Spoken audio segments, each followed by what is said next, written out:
What's going on, everybody? Welcome back, Submission Fishing Live. How's everybody doing today? I can't believe it's already 7:04. It's like I walk away for a few seconds. I'm already late. How's everybody doing tonight? Hopefully you're good. Man, this week flew by. Seems like we were just here. Hopefully you guys been out there fishing. Let me know how it went this weekend, or if you're going out this weekend. I'm curious what your all plans are. Yeah, we're going to talk a little bit today about there are some regulation changes and stuff that I'm going to go over. Some things that we need to be aware about as far as fishing changes, and then upcoming fishing regulations that are kind of newer this year that are sneaking up on us. We'll talk about that a little bit. And then obviously, we'll talk about the bite, what's going on, kind of a late summer update. It's been pretty good. The fishing's still been good. Dorado's been hot, and then we got the yellowfin moving in too. So it should be pretty good. So obviously, if you guys have, let me close this real quick.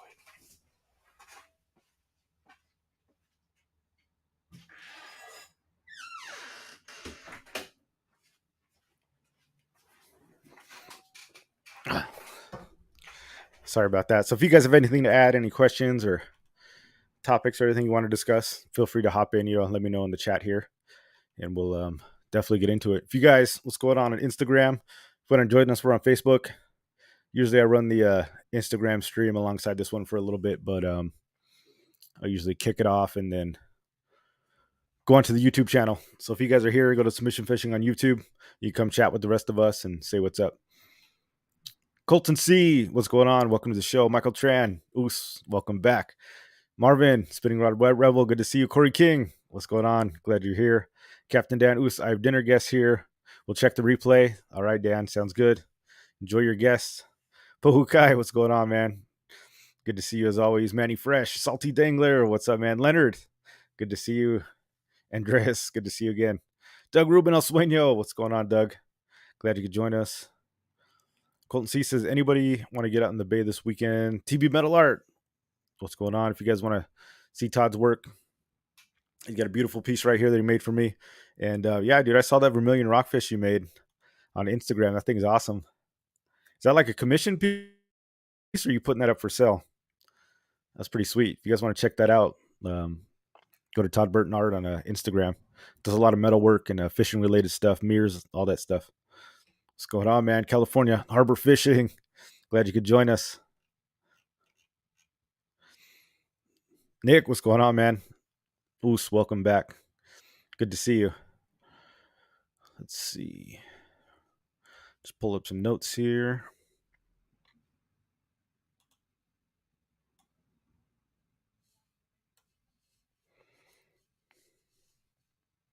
Telling you, the setup's not as good as my other office.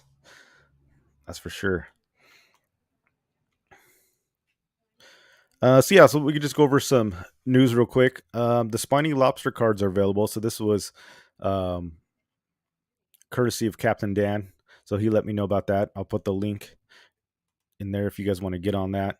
I personally have never done the lobster fishing, but I know a lot of you guys do. I believe last year it opened. It's usually like an October thing, right? October 1st. I know it was the last couple of years. I don't know if that's the same, but if you guys want to get into catching some lobster, make sure you get your license. They're pretty strict. I know the regulations, they really crack down on them as far as like the measuring devices you need and when you can and can't fish. It's pretty hectic. From my understanding, I know a lot of you guys like to go out there and do it. So if you're into the lobster fishing, definitely go check that out. I might get into it this year. California Harbor Fishing said Sumo been killing it. Yeah, dude. Sumo's it don't mess around in the docks, dude. Pretty much anywhere, not even the docks. Fishing them from shore. It's Pohu guy, that's what I'm going to talk about for sure. But yeah, if you guys are into lobster fishing, you guys can get your cards now and get ready for that, and then get your gear going and all that stuff. So Captain Dan, thank you for putting that on my radar. If you guys want to get a head start, and this lobster fishing's chaos for like if you're a boater, man, there's so many buoys out there, especially by the anywhere along the kelp line. Like when you're going out by Point Loma, or even like the whole front part of Mission Bay, just always like landmines, man. Those buoys are everywhere. That's the only downside as far as like boating goes. Like that first couple miles, like getting offshore, and you got to be on your toes. It's just crazy. I remember we did the pickle run last year, and it was the first day, so everybody went out there and dropped their lobster pots, and it was we were definitely dodging pots left and right. This is pretty wild. But yeah, if that's your thing, you can definitely go get in there and get them. Arnie's got nets and glow lights. Yeah, I've never done it. I honestly, I should probably check it out this year. I know everybody tells me my boat's perfect for like lobster fishing. And somebody explained it because I thought like lobster fishing just kind of boring. Like you set the pot, I know you go away, but I guess if you were fishing, while somebody was saying you set the pots, then go fish, then check the pots. I mean, that'd be pretty cool actually. I could get behind that, but I need to definitely go with somebody that's like knows what they're doing. He can show me the ropes. I know like nothing about it. You still up? You still up? You gonna say hi? Who is that? Say yourself. Can you say hi? What are you still doing awake? No sleep for this. You just want to touch that equipment. You gonna go fishing? I'll put you on a hook. Get the big ones. Good night. Say good night. Go to bed. Right. You're up too late. Yeah, right. Let me bring this roller up. Yeah, so if anybody wants to teach me how to lobster fish, I mean, I'd be down to hop on a boat for sure. I just don't want to do any of the hard work. I don't know if I want to invest in like all the Graham, what's going on, man? We're on YouTube if you want to join us. Don't forget to drink beer in between. In between the what? The the lobster. The lobster hunting. Yeah. I think that's that's like probably a good beer drinking thing. You know, there's like the fishermen. There's people that like they go out fishing, and then there's people that like go out fishing. Like because there's the guys that just want to go out there and set a they don't really want to fish, right? They're mostly, I mean, they want to fish, but they're mostly there to just go out and drink and party and hang out with the family, which is cool too. You know, or they just put a little bait on the hook, send your rod out there with the little bail on top, and they just throw them back. And then there's the hardcores that are just like, ain't got time for that. I think it's hard to like be a drinker and a fisherman. It's too much concentration, I think, on one or the other. Personally, I'm acting like I know. I don't know. I don't drink. I've never drank in my life, but I support the guys that do. What's going on, guys? Everybody on Instagram, you want to join us on YouTube? Jeremy Oos, welcome to the show. Glad you could join us.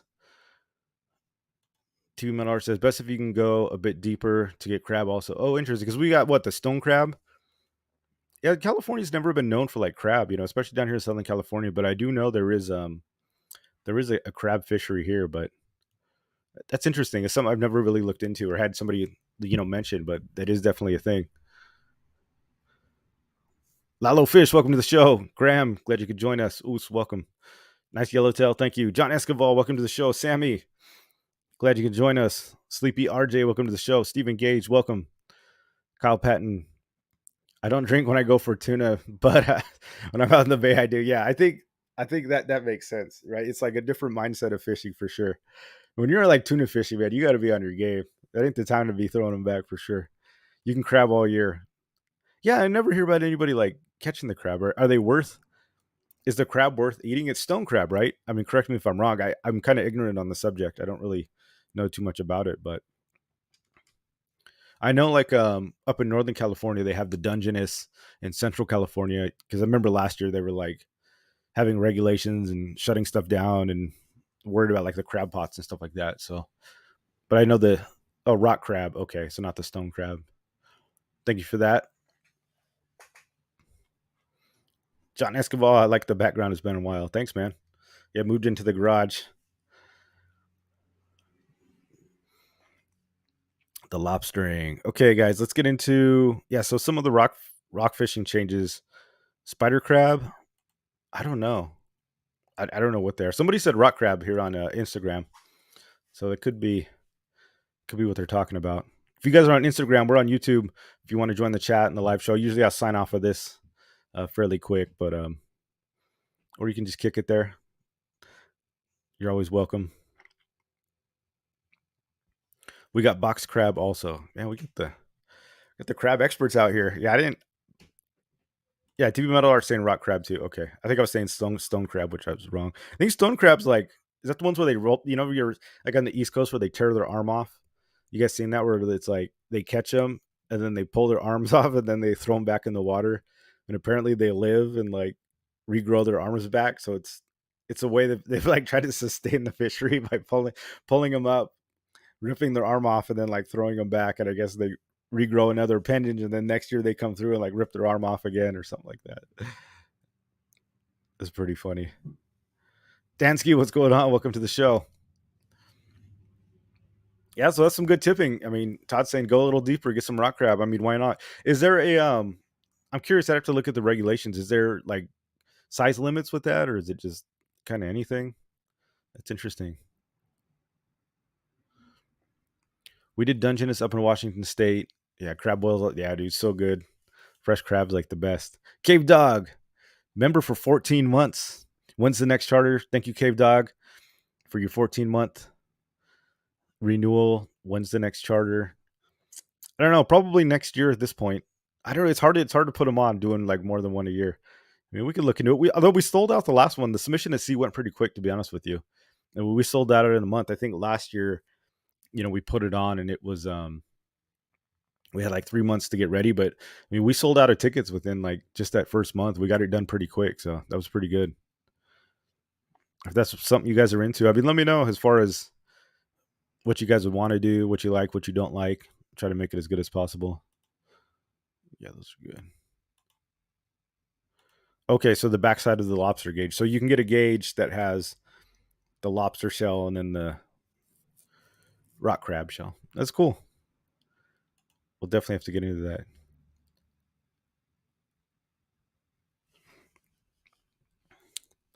Okay, so rock fishing. Let me see if I can bring this up here.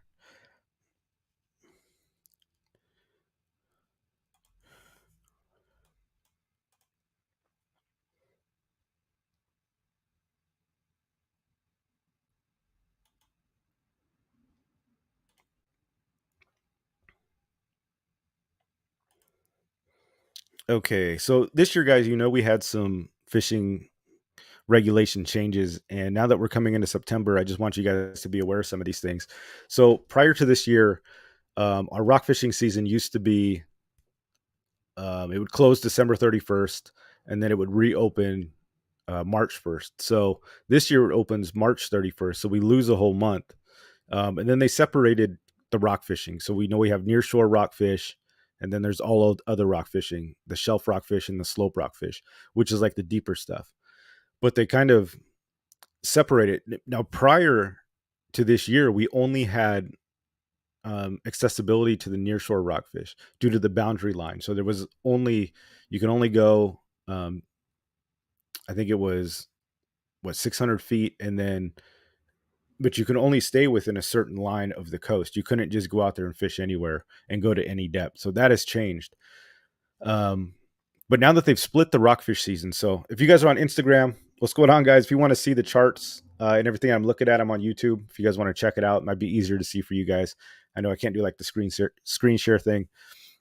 But anyways, as far as the rock fishing goes, it's been split into seasons now, where we used to just have the one season that was from March 1st to December 31st. Now we're March 31st to December 31st, except for the nearshore rock fishing. So this only lasts until September 16th. So tomorrow we're going to be in September. And what that means is that's the last month that you can go for the nearshore fishing. Now, all other rockfish, the shelf rockfish and the slope rockfish, is open until December 31st. But you can see here where it says the take is prohibited shoreward of the 50 fathom, 300 feet rockfish conservation boundary line, which is a series of connected waypoints defined by the federal regulations. Now, this was the line that we had to fish in prior, that we couldn't really go out of. And that ended December 31st, but now they're cutting that off September 16th. Now, for the most part, it seems like most fishermen have been going further than that, I think, which is a good thing. So one of the few good things that the CD, whatever the hell they are, CDFWWF, one of the few things that California Fish and Wildlife did was they opened up basically all the areas, all the depth of the rock fishing. And by proxy of that, I've seen many people, many boats actually going out deeper, even on like the half day trips. Um, I've been seeing, like, I went to the 14-mile bank yesterday, and there was half day boats there fishing deep for rockfish. I mean, hundreds of feet. I mean, the most shallow part there's about 350 feet. So they're fishing 350 up to 600 feet. And even on these half day trips in California or Southern California down here, like San Diego, I'm seeing them, the half day boats fishing like the 9 mile bank where it's equally deep, like 400, 600 feet. But they used to not be able to fish that far west. So it's not going to really affect people that have taken advantage of that. But I just want you guys to know that they're closing the near shore. So that means what that's going to affect is mostly like the La Jolla fishermen. Um, so no more rockfish in La Jolla, and no more rockfish like in the kelp near Point Loma. Really anywhere. I don't have a copy of this boundary line, but it's on their site that you can see. And there's a whole bunch of waypoints too. So if you wanted to put them into like a fish finder or anything like that, you can put the waypoints in, and it'll connect and show you the map of where you need to be within. Um, so if you are a nearshore fisherman, so if you're somebody that likes to go kayak fishing, that's primarily who it affects the most, and smaller craft and stuff like that. Make sure that after the 15th, you can no longer fish for rockfish in La Jolla or Point Loma, or even that coastal part of like Newport. That's going to be shut down. So don't get caught coming in September 16th not knowing the laws, because for so many years we've been able to fish rockfish the whole area up until December 31st. Once it opened in March, we had free reign to fish throughout the whole year. And we knew, because it was like the first of the year, was like, okay, rock fishing season stopped. So it does get a little complicated, guys. So September 15th, no more nearshore rockfish. And you can see here on the chart, I'll put this link in the chat for you guys too, so you can look at it yourself and definitely check it out.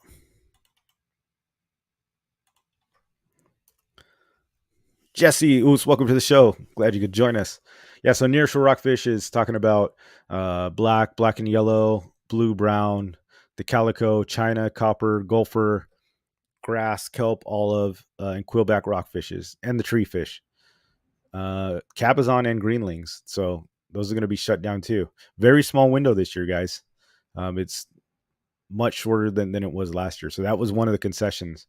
But on the flip side, we can still fish deep. So if you're going out past the shoreward 50 fathom mark in the conservation area, so you actually want to go, you have to go further west in order to fish. And if that's the case, you can still fish.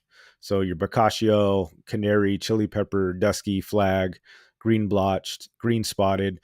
So even though a lot of these fish you can catch near shore, you can't catch them near. So I know a lot of these. I know the Boccaccio, chili pepper, the flag. I've caught all these fish within the nearshore boundary. So that even still eliminates a lot of these. What's unclear is, I don't know if you can possess any of the nearshore rockfish. Maybe they just don't get that deep. It's kind of unclear, like I would say just throw them back. If you're fishing outside the line, I probably just would toss them. But yeah, we still got our vermilions, square spot, starries, um, basically all that stuff. So the far offshore stuff is still good. That doesn't change until December. But I just want to put that on your guys' radar, because it gets kind of confusing. And I know I talked about it a lot last year, but we're losing essentially half of our rockfish fishery. Really weird. And just be aware. In Monterey Bay, it starts tomorrow. Yeah, so there are different regulations. That's a good point. So this is only, I should preface that. Thank you for that, because this is only for the Southern California zone. For those of you guys that don't know, even though we're in California, I think we're in like 5 different fishing zones, and they're separated horizontally. And this is just for the Southern California zone. So if you do go up to Central California, Northern California, the regulations actually do change, and they're not, all the same. So keep that in mind. Man, so you guys lost it even quicker. That's crazy. But I wonder why, like 15 days, right? Like what's 15 days supposed to do in the season? So crazy. Like they couldn't just keep it, in line with everything else. Crazy.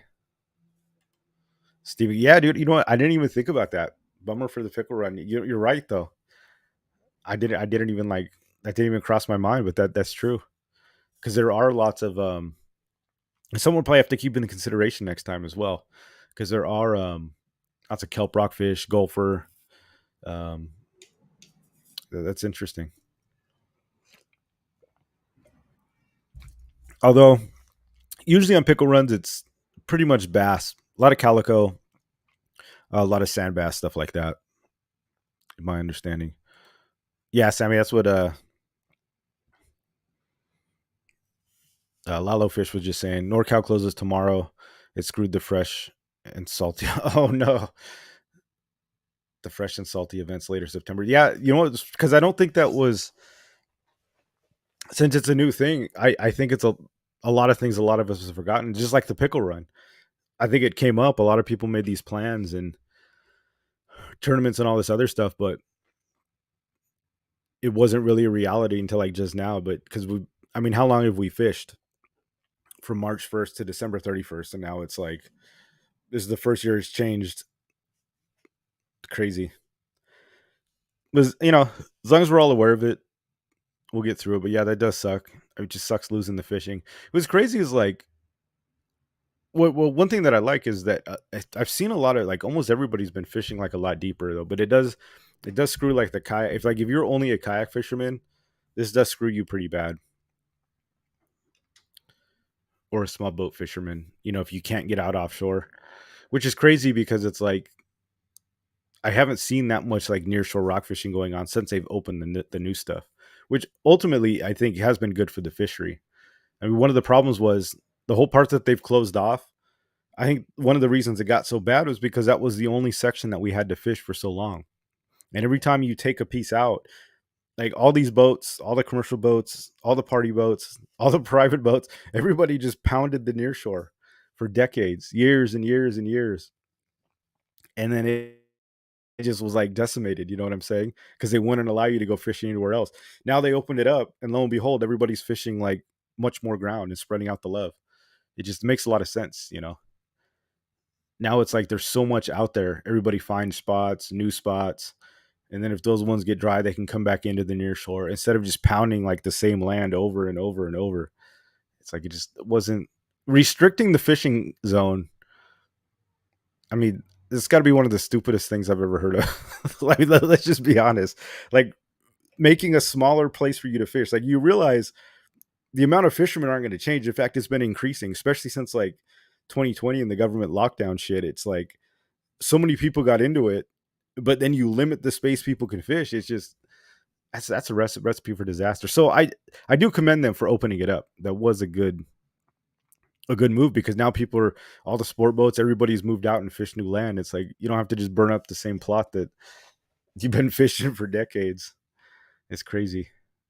So interestingly, they're closing that, and that's like probably been the least fished area um, this year from what I've seen. So luckily, I think a lot of people have um, picked up the ability to go fish that deeper stuff. I know I have for sure. I think that was it as far as news goes. There was a report on the MPAs that decade long review finally came up, and I didn't have enough time to read through it, but maybe we'll go over that next week or the week or probably the week after that. Um, about the MPAs they do talking about shutting down and taking their land. The MPAs they close down 16% of our coast, and then after a decade they do a review and then they make changes and stuff. So now the recommendations are up for what they want to change and enact and what they think needs to be done. So we'll go over that. Like I said, I haven't been able to read through it enough. I didn't have enough of a kind of an educated take on it, but spoiler, a lot of it's just nonsense from what I did read.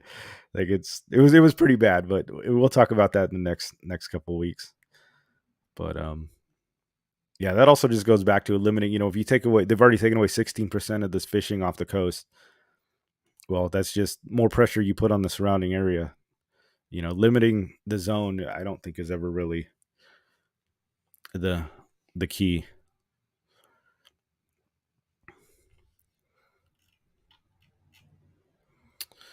Let's see. Devin Park said Marlin hook up on a jet ski today at the 14 mile. Oh, are you serious? Dang, dude, that'd be a freaking ride. Man, that's wild. Were they looking? Are you? Do you know it? Were they looking for Marlin, or was it like an incidental? I don't know. Can you accidentally hook a Marlin? I don't know if that's really a thing. What's going on, Instagrammers? We're on YouTube if you want to join us. That's crazy. Yeah, let's talk about fishing a little bit. So we got some yellowfin coming in, and we'll talk about how that's kind of changing the game. Um, and we could talk a little bit about what. So I went fishing yesterday, and so we can chalk this up to a fish report. Tell you what I've seen going on. I'm going to close this down on Instagram, guys. If you want to join us, find us on YouTube. We'll see you there later.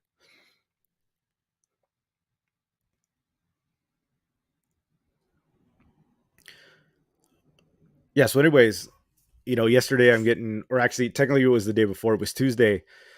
Um, Everybody sending me the dope, the details, stuff like that. Graham was in there, Captain Dan. A lot of people sending me stories about coordinates, people catching fish. They were out here in like Oceanside, 5 miles out, all the way up like Dana Point and stuff like that.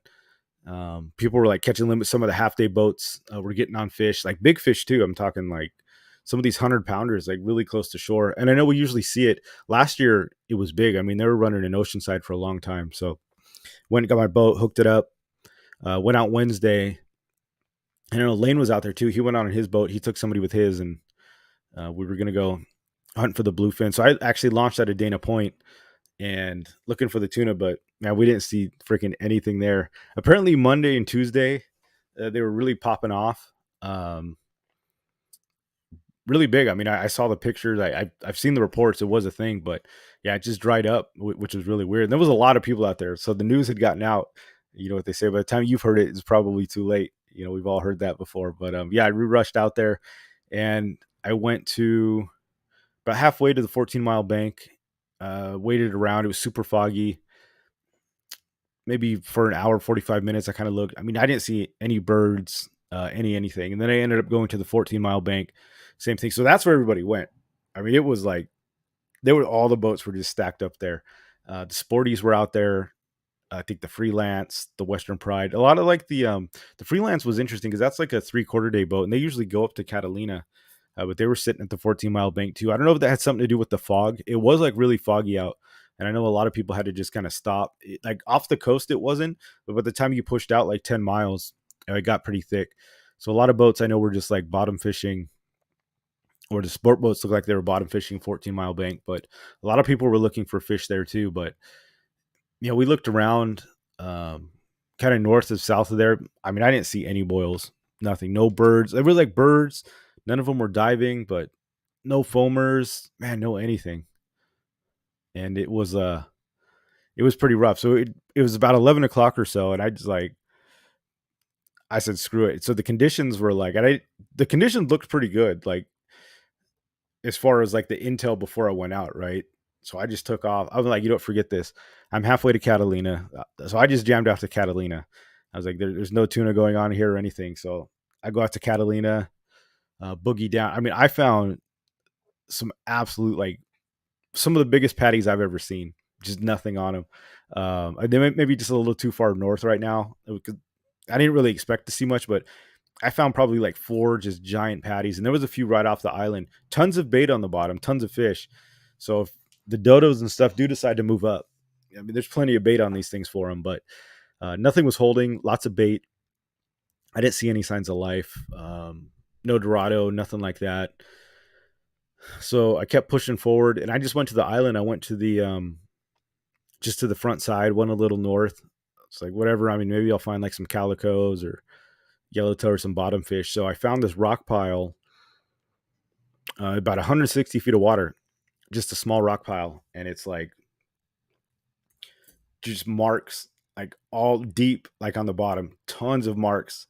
You can tell that they were big marks too, big squiggles all over. I was like kind of going fast, so I turned around, hit the rock pile, just a small rock pile on my little Navionics, I could see it. So then I went back and I found it on the fish finder. There's tons of marks down there. And I had a 220-gram javelin hooked up. Sure enough, I threw it down. One, two on the second pitch. I mean, that rod just like, and on my boat, the tip of the rod like went all the way into the water. And I know instantly I had just had a fat ass yellowtail on that thing. And yeah, it was so awesome. We just started ripping drag, and I had to be careful because I was on a lighter setup, so I kind of let it run. But you don't want to let them run too much because I knew the rocks were down there, and I was not on a heavy setup. I didn't have like I was probably on like maybe 20 pound, 25 pound test or so. I knew it wasn't super heavy, so it took me about maybe maybe more than that, 5-10 minutes to get in because I took my time, and I was on one of the Taipan low pitch rods, but I was on the lightest one he gave me. It was the 100-gram rod, so it was like there was no backbone in the, like the.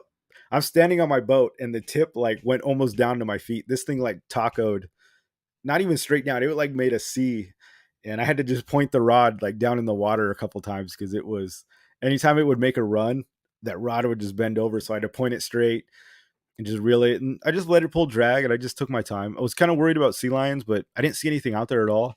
And yeah, I just took my time, made ground on it when I could. I'd lift it a little bit, make ground on it, and I was out there by myself. Um, so I had to like I had the gaff in between. I'll have the video. I'll do like a reel with it, but I had the gaff in between my legs. I have a little short gaff, and I'm reeling because by the time I got it to the boat, I pull the gaff out. It makes a run, shoots back down. I'm like, okay, bring it back up, pull the gaff out, and finally I got it. Because I just didn't want to rush it. I had all the time, but yeah, it was this thing was like a 30-pound yellowtail. I mean, freaking awesome, absolute home guard beast. Um, yeah, dude, it was freaking wild. So after that, I was like, dude, my day, I don't care. I don't care if I catch tuna or anything. But anyways, I was protected on the front side of the island, and everybody's like on the radio chat. First off, everybody's pissed off because there's no tuna. All these like guys bitching on the radio, like, "Oh, I don't see anything out here. There's nothing." And whatever, I'm happy. I got my fat ass yellowtail. But everybody's talking about like the weather is like they're like, dude, it's like a washing machine out here. The wind's picked it up. Now the reports said the weather was like pretty good. Now I'm on the front. Now I'm on the island being protected. So I'm like, dude, it's freaking great out here. I don't know what you guys are talking about. And so I was like, I guess I'll head back in. It was like 12:30. Yeah, it took me like almost 2.5 hours to get back because it was some of the worst weather I've seen. It was super. White caps were everywhere. All the waves were like crossing, hitting points, and it was pretty bad. So I definitely had to go slow. And yeah, all you guys on center consoles, dude, shout out to you because I was getting sprayed. And my windshield wipers were doing work for sure. I mean, I stayed nice and dry, but I was definitely taking waves over the front. Not waves over the front, but getting sprayed, because they were uh, crossing back and forth. But it got so bad. It was so glassy at the beginning, and it turned bad. Like it was pretty ugly. And a lot of guys were out there just getting bitching about getting tossed around. And then Lane went out there too. And that dude was like, I felt bad for him because he's on like he's out there in a little aluminum boat with like the 15 or 20 horsepower motor. And I think he stayed out longer than I did. I called him and he was like, yeah, we're still out here. We're bluefin or bust. I'm like, damn, dude, that weather was nuts. I would not want to be out there. I mean, I had to go pretty slow. I mean, I went out probably like 30 miles an hour. I was just flying so I can get to the island quick, like an hour, hour and a half. But it took me like 2.5 hours to get back. I mean, that's how slow I had to go. I mean, just otherwise, I'm still pretty sore just taking a beating, but it was crazy. Yeah, dude, it was a blessing. It was great. I'm like, I was kind of loving it because it was like, dude, this is why I got the boat, right? Because I like staying dry. If like I'm in rough weather, I hate being like sprayed and wet. But yeah, having that cabin, dude, it was pretty awesome. Like getting all the spray would come up, and it was like, oh, nice and dry in here, out of the weather. It was pretty sick. I definitely was. I justified my purchase that day for sure. The Arima did good though. I mean, it was like getting back. I never felt like it was hairy, but I never felt like in danger. It was just super super choppy. Swell wasn't too big. It was just that wind chop, dude, is just the worst. Slapping the bottom of the boat, and it was pretty bad. But yeah, yeah, that home guard was pretty sick. I got one last year too. It was funny. My last two, um, at the islands, my last two home guards, like the one I got last year at Submission at Sea. Was also on the slow pitch. I think. Oh, that time I used I think the red or the strawberry tiger, but I think it was the same size, that 220 gram, and it was the same conditions. They're down in the mud, so when they're not surfacing, they're just down there and they chill. It's crazy. They kind of swim back and forth, but they're not always up on the surface, and you can see them down there. They were like loaded on this rock. I went back to try to get another one, but and I could still see marks, but yeah, I don't know if they saw their buddy get eaten, and yeah, they just weren't having it. But it was like hit the bottom, probably one lift, one pump on the second. I only had it about 2 reels off, and that thing went down. And it was the same thing when I got that one last year at Coronado on the Malahini. Was sort of the same thing, just right on the bottom. I mean, those things are just down in the mud, down in the rocks. So, super fun. It's just cool catching fish like that. Whenever you think yellowtail fishing, it's top water, surface irons, people, trolling baits and stuff like that. You kind of have to see them and wait for them. But going out and hunting one that's like that you can see down in the ground, finding it and then just slow pitching it, it's pretty awesome. I mean, I've done it, I guess, once each year. I've pulled a big one out doing that, and it's a lot of fun. Just hunting them, without having like a way to do it. I guess it's the same with yo-yo fishing. I guess was really how they did it before, throwing out that yo-yo, letting it go to the bottom and reeling it up fast. It's sort of the same thing when they're down deep. Well, it's not like a new thing, but it's definitely fun when they don't want to play and you get one to eat. It was pretty cool. So yeah, that made my day. But yeah, no. So I don't know about today. I don't know if the bluefin are back, or what's going on. I'll have to wait and see some reports, or if it was just a 2-day thing. See if they're still pushing up. But yeah, as far as kind of the main topic, the yellowfin are starting to come in, which is pretty cool. So um, yellowfin tuna are starting to move in, and usually they do come later in the year. They were already here this time last year, but they're starting to roll in. So the fish count numbers on the yellowfin are looking pretty good, which is exciting. I think yellowfin are super fun to catch. Out here, at least, they don't get it. Well, they don't get as big as the bluefin, anyways, but they can still get big. Down in Mexico, I mean, you can get them 100+ pounds.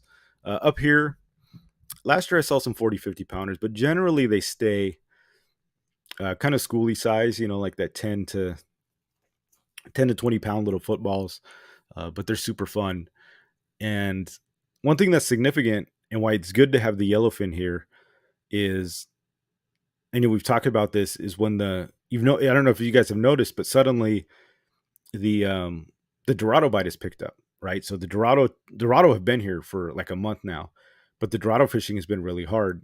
We're seeing them; they're down on the patties, but um, they haven't really been biting. Some days they bite, some days they don't.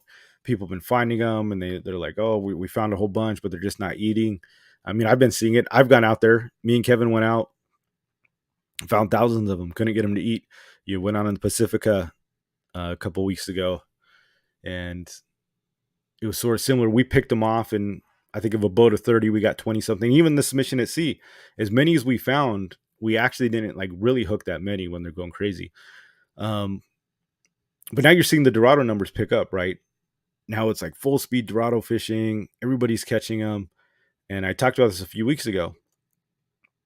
And one of the significances of the yellowfin is that it helps the Dorado fishing because now there's competition for the bait, and that's what makes the fishing hot. So now you're seeing all these Dorado being caught, and the correlation with that is that you're seeing the yellowfin being caught with them, and now you're seeing lots of yellowfin being caught, and now you'll start to see yellowtail being caught. So what happens is the yellowfin come in and they compete for the bait, and they usually come in behind the Dorado. They're like the last ones to come in. The Dodos come in first, then the yellowfin. Sometimes they come in together, so that's super exciting. If you guys want to get offshore and start looking for patties, and you're starting hearing about all these patties popping off, they're still like not quite as high north. It seems like a lot of them are still south into Mexico, even though we found them off of Oceanside. Um, a lot of people have been saying they've been dry, lots of bait, but no fish, but they're still down south. But yeah, by proxy of having the yellowfin, it's been creating a very, very good fishing opportunity for not just yellowfin, but for the Dorado and the yellowtail and everything else too, because now they come in and they eat the bait, where the Dorado used to just eat whatever they wanted, then they'd kick it. They'd hang under the patty and they didn't want to eat because they didn't have to. They were just freaking eating whatever they wanted. And then you'd go out there, they didn't want nothing to do with your lures or your bait. So yeah, that's super cool. But now when the yellowfin are coming in eating all their food, they're like, when something goes in and like jig, now they just go wild because now they're super competitive with it. And it gets even better when the bonito and the skipjack come in. I mean, that's really what you want. You want like 4 or 5 different pelagics fighting over the same bait because that's what makes them go stupid. And anytime they see food, they just eat it. It's a hard time when you're only got one pelagic just feasting off the bait. That's what I think. That's what creates mostly the slow bite. So that's been good. So bless the yellowfin coming in, mixing it up, heating it up a little bit, getting a little competition on the scene. It's good stuff. What are you throwing for the dodos? I throw the 40 and 60 gram jigs, like this one. It's kind of beat up. This is the pink. Usually it has the back hook, but this is the 60 gram. This is money. My buddy caught one on the, I think this is exact jig, and the sumo too. But anything in that 40 to 60 gram range, that's usually what I'm throwing at them. The 80 gram works good too. People have been sending me pictures. They've been catching a bunch of the yellowfin and yellowtail on these. Same thing. This is the 80 gram. You just throw it out there, cast it on the patty, let it fall, and they come up and smoke it on the fall. And if they don't eat it, just burn it in, bring it to the top of the water, and then let it fall again. And yeah, but last year I had a ton of success on the 60 and 40 gram. One trip I caught them all. Got a yellowfin, yellowtail, and dorado, all on the jigs. The sumo too. Like it doesn't really matter. Sumo, assassin, whichever one you want to get. But yeah, that's definitely my go-to. We've got the micros too that you can throw if they're really keyed in on the tiny baits, just like the little dodos. But I would definitely recommend upgrading the hooks if you are going to go that route. I mean, these hooks are made for mostly like freshwater and bay, saltwater bay fish. So I would definitely up one, probably just like put it on the end if that's what you're going to do. Definitely do a hook upgrade if you're going to throw a micro, but I have no reason to believe the micros wouldn't work. Especially the bait. A lot of the bait was small too. So I mean, keep that in mind. It was like little, tiny little fry.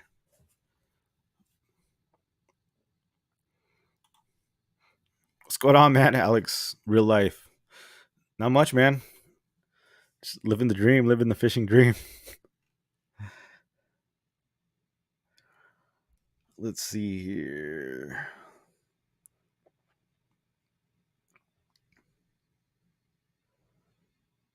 Oh yeah, the yellowfin. That's what I was talking about. The as far as the yellowfin, so one thing that I've heard, this is just kind of an anecdotal tip that I've been hearing, is that people have been catching tuna, mostly the yellowfin. I don't think so much the bluefin, but people have been finding them off of dolphins. It's kind of what I've been hearing in like some of the chatter and stuff like that. So you know, typically you would look for boils, and when you see a boil, a lot of times you're like, oh, it's dolphins, and you turn around, um, and you just take off because you think it's the dolphin. You see the diving birds, and it's just dolphins, but it's not unheard of that the tuna will run with the dolphins, and I've heard that. So the past couple days, and even the days that I was out, somebody was catching them south, and they were saying they were getting them off. They said they just chased dolphins all day, and they followed the dolphins around, and they were casting into the dolphins behind them because the tuna are typically behind the dolphins. So if you can find um, a dolphin pod, kind of go behind them once they slow down and start feasting on bait or whatever, throw towards the back of the dolphins, and then people were getting pretty much hooked on yellowfin. I haven't heard of any bluefin rolling like that, but that was definitely a kind of something I heard that was working, and it's a little bit unconventional too. So maybe try it out. If you're not finding anything, go look for dolphins. I've heard that before, but like every year is different. Maybe they're just letting the dolphins do the dirty work and they're picking up the scraps. And they're still on patties, of course, down south. But if you don't find them foaming, or you see a foamer and you just see dolphins, don't be detoured. Go over there and throw behind the dolphins, and you might get bit. I haven't done that personally. It's just something I've kind of heard through the grapevine, but that might be get you guys some success. And it's an easy, because we always find dolphins too. Like, that's how many times you've seen a boil and you zoom over there and you think you're on them and you're like, oh damn, it's just dolphins. Well, give it a shot. see if there's tuna underneath it. There definitely could be. Let's see who we got in here. Corey King heading out on this. Oh yeah, San Diego kills it, dude. Heading out on the San Diego Tuesday. Reports are sinking 80 to 220 gram jigs below the patty. Oh, gets past the Dorado and into the yellowfin tuna. Yeah, dude, that's great advice. Yeah, I did hear that too, actually. So that's good advice. I don't know if I saw that on like Instagram or something, but somebody was saying that as well. So what he's saying is, even though you see the patties, and you don't see the yellowfin on the patties themselves, and the dodos are on the patty, like he's saying is drop them beneath the patty and get it down, and the yellowfin are swimming beneath the dorado. So that's another good tip too. So if you're patty hopping and you're looking for yellowfin, try to go deeper. Don't just always look on the surface. Don't always just throw a jig on the surface or surface irons or bait, especially the bait, because the bait's not going to swim that deep. And if you're not getting bit up high, try that out. So that's good stuff. I mean, that's two really kind of unconventional tips that you find foamers, we know how to deal with that. You find patties, you know how to deal with that. But yeah, definitely try deeper on the patty. Couple hundred feet with it, maybe a little heavier, probably not even a couple hundred, probably 150 feet, and then look behind dolphins. Might get you bit, might be the difference. Sometimes that's all you need, is a little extra know-how. X's Real Life says that 60 was killer on the full day, Point Loma Sunday. Oh, that's nice, dude. You used it. Yeah, 60 was a killer. Killing on the dodos. Got 10 in under 30 minutes. Hell yeah, man. Yeah, dude, it's fire. It's fun as hell, too. Were you just casting it? Or were you dropping it? Were you vertical dropping in, like near the patty? Or were you firing it out there and then bringing it back in? Yeah, man. They get smoked on the 60. Even like I said, last trip we went on, people were fishing bait, and then some people were fishing jigs, and a lot less people were fishing jigs, but the hookup ratio I don't think was any less. The jigs were doing just as good. It was a slower day, but the percentage of people fishing jigs, like I hooked up, Benji hooked up, my friend Travis hooked up. A lot of us like hooked up on the jigs, comparatively to even the live baiters. So that was pretty cool. That's awesome, dude. I love hearing it.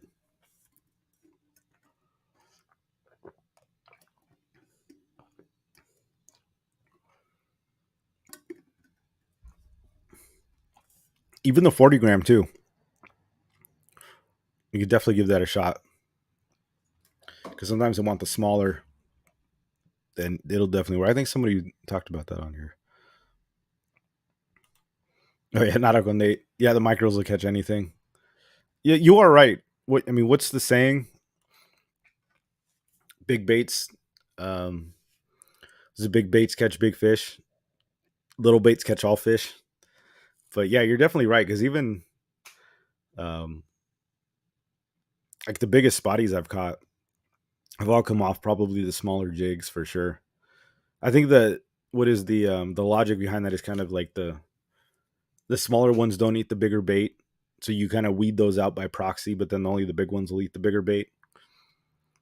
But then you're kind of limiting yourself too, because the big ones will eat the small bait too. So it's not like they're gonna pass it up and only go for a big one.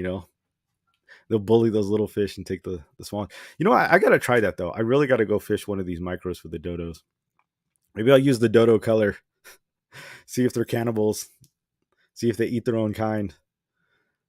Maybe I'll try that. I think I'm gonna go out this weekend and definitely do some patty hopping. Doc Stalker, what's going on, man? Welcome to the show. Glad you could join us. Good to see you back. How's everybody doing?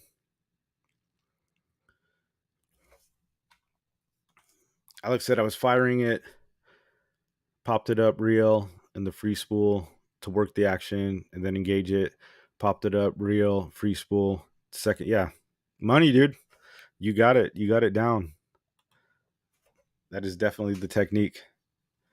Tim LaHoyle tomorrow. Wish me luck. Yeah, man. Good luck.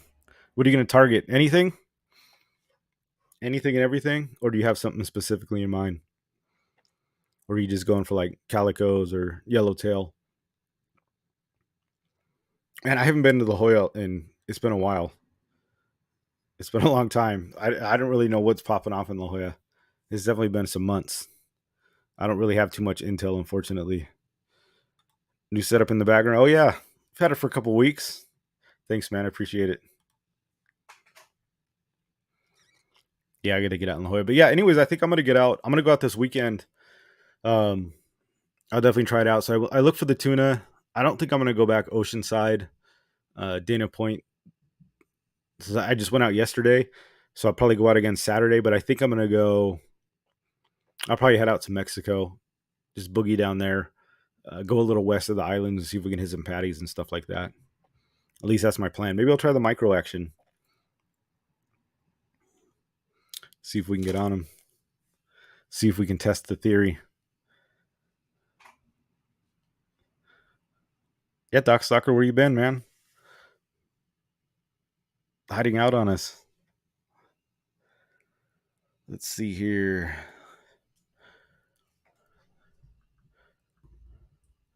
See if we got any questions on the Instagram. If you guys have any questions, let me know too.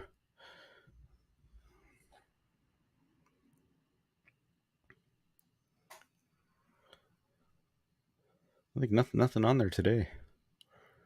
You guys are quiet. You're all fished out. Or are you getting ready to fish? One or the other.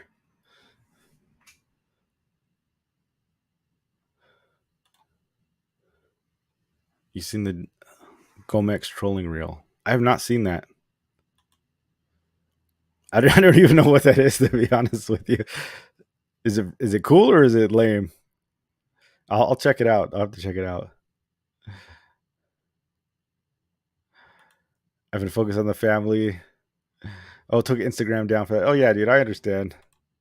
Totally get it. Have you fished the A rig? Yeah, A rig's money, dude. A rig is like, if somebody was like, I need to go catch some spotties, maybe not at the docks, but if you're on a kayak or something, but even from the docks, I've seen Brian throw the A rig. A rig's really good. I mean, there's a reason why the A rig is banned in some tournaments, is because it does work. It does work that well. It's not really beginner friendly. You got to have like a good setup. You got to know how to cast it, how to reel it in. It's heavy. Like it's challenging for sure. So it's one of those things where it works like really well, and it has a good like bite ratio, but it also, I guess, it's not too beginner friendly. So it's kind of like a catch 22. It's a good way to catch fish, and people should be using it, but it's like it's not that easy. But I mean, I see Brian fishing it from shore. I mean, I know that's his go-to, but yeah, throw some Kitex on that thing, or some of like the pickle kicks.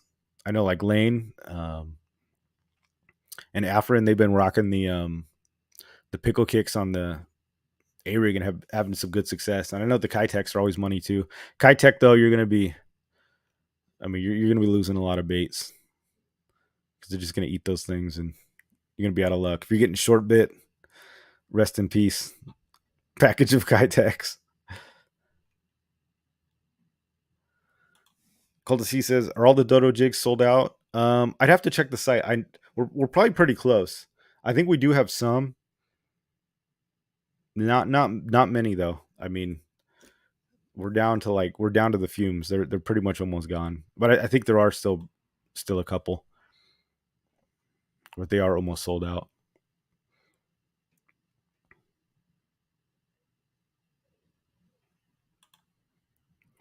What's your what's your go-to upgrade of hooks on the bigger jigs? You mean like the ogres and the samurais and stuff like that?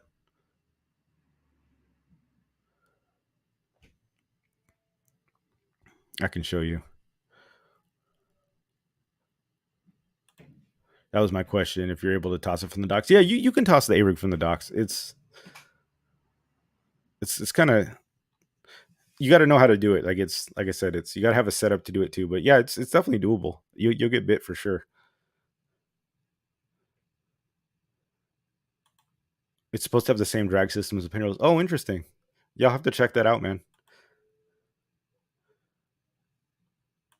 A rig on that kayak burns the shoulders. Yeah, I know. Like for spotty wool, you can't like you have to cast right, but dude, you want to catch on the troll an A rig on the kayak, dude. If you want to catch fish, just send it back there, like way back there.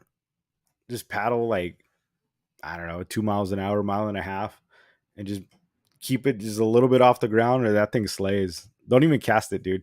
If you're tournament fishing, that's a different story where you can't, do it. But just go troll around like the front of the docks, like doing loops. You're gonna catch fish, man. It's almost like too easy sometimes. Air rigs are exhausting to throw. Yeah, that's that aspect of it too, right? As you guys are saying, the shoulders. It's definitely. It's not like it's not an easy. It's not an easy thing. SD Fish and Sips did a GeoMX real test a couple weeks ago. Nice. I'll check that out, man. I definitely will. Is La Jolla dirty? I don't know. The all I know is that the water was dirty. So when I launched from Dana Point, this is a long ways north, right?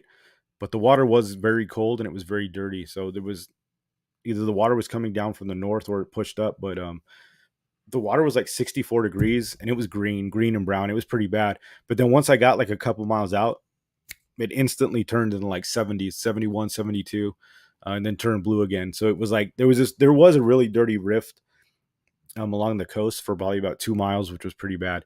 I don't know if La Jolla is the same, but definitely Dana Point was like that. But that was yesterday. Conditions change. I don't know what it looks like, to be honest with you. But Dana Point coastal was pretty bad. It was pretty dirty. I'm just like, damn, I'm risking losing all the heads. Yeah, that is a legit concern too.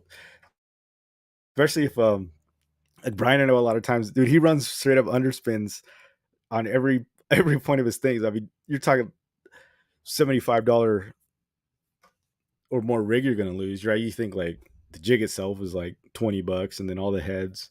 That is true. One of the tricks people do is instead of using a leader on the A rig, just tying straight braid, um, and going like 65 pound and just tying straight braid onto the nose of the A rig.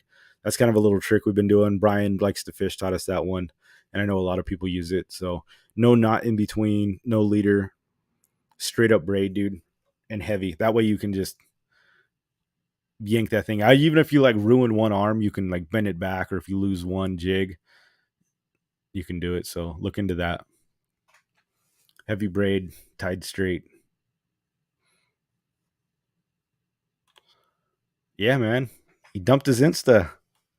His wife said, "No more fishing. You're in big trouble." Right?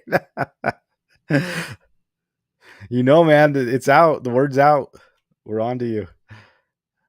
I almost had a double on the Subo 10 gram. Uh, Rainbow second spot he could not grab on, but surfaced. Oh, that's awesome, dude. Yeah, it's crazy. I've seen doubles, which is kind of surprising, like for the little ones, because both the hooks are on the nose. Doubles all the time on like the 20 gram and up because there's a hook on each end. But I have seen, we posted a double and somebody sent me a double where they got two on those hooks. It's pretty impressive.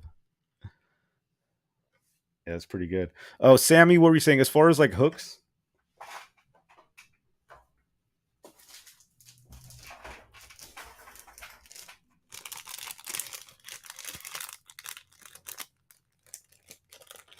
Give you guys a little secret here. So we're actually gonna be selling some hooks pretty soon. So probably in our next shipment. And I have these hooks for the big ones. So these are some of the hooks we're gonna be selling. Um, Before we were using like the Mustad heavy duty ones. These ones that we have made for like the ogres and samurai. Um, these are super heavy duty, super sharp. They have steel wire inside the braiding, so all this is steel core. And then we've got them tied. They're epoxied in. We got the feather, a monster hook. You guys been seeing a lot of these in the videos. I've been catching a lot of tuna on these this year, even for the rockfish too. A super big hook, but these are what we're going to be putting on the samurais and the ogres, if what you're asking. Prior to this, we were using just the Mustad heavy duty jigging. But yeah, we're going to start bringing our own now. We also have the ones with the squid on it coming out too. So we got some of those made. I don't know if I have any of the samples here, but same thing. They're kind of type, but we have a smaller version and then a bigger version because we were making them. We were like buying hooks, and then we were putting our own squid on them, like just like the P line squid or whatever. So people are always asking, "Oh, where do you get those? Where do you get those setups?" The ones we use for rockfish a lot. Um, so we're actually making already a single assist hook with the squid on it, so you can fish one top, one bottom. If you're doing rockfish, then you can get lots of double ups that way too, instead of like, or you can just run the one on top. But we are doing the squid ones. We'll have two versions of those, and then these big ones, hopefully for sale in the next probably next month or so, once we get everything in.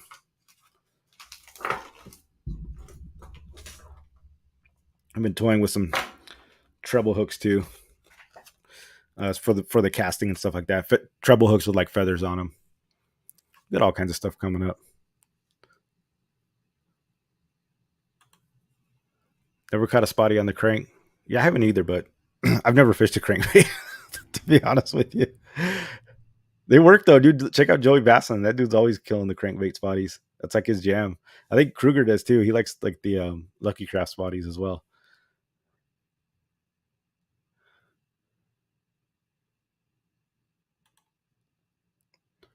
What size hooks for the 220 gram? You know, you can. It all depends what you're fishing for. So that's why we kind of leave them unrigged, because the 220 gram is like it's so like versatile. Some people fish them for like the big bluefin, so it's the same thing. They're putting these on the end. I have one set up like that, but people are also fishing them for like rockfish and stuff, and you need the smaller hooks. These are the hooks that come on the 130 gram, and they also work for the 220. They're really like a real similar size to it. So if you have a 130 gram jig, here's a little hack. I'll show you guys.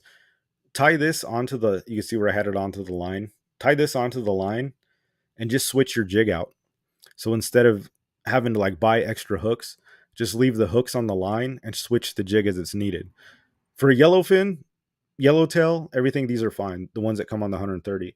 So if you have a 130 gram jig and a 220, just have a rod set up for both and just switch the jig on the split ring instead of having to buy new hooks. So then you have hooks on the setup the whole time and you're switching the jigs based on the hook. That would be my recommendation. Otherwise, like a 5.0, was probably good. You can go 2.0 if you want it a little smaller. But I think these are like 5/0 ones that come on the 130. Because we initially sold the 220 rigged, but a lot of people were fishing them for like the big tuna as like a flat fall, so they were just like taking the hooks off and stuff. It was like another cost, so we just kind of dumped it.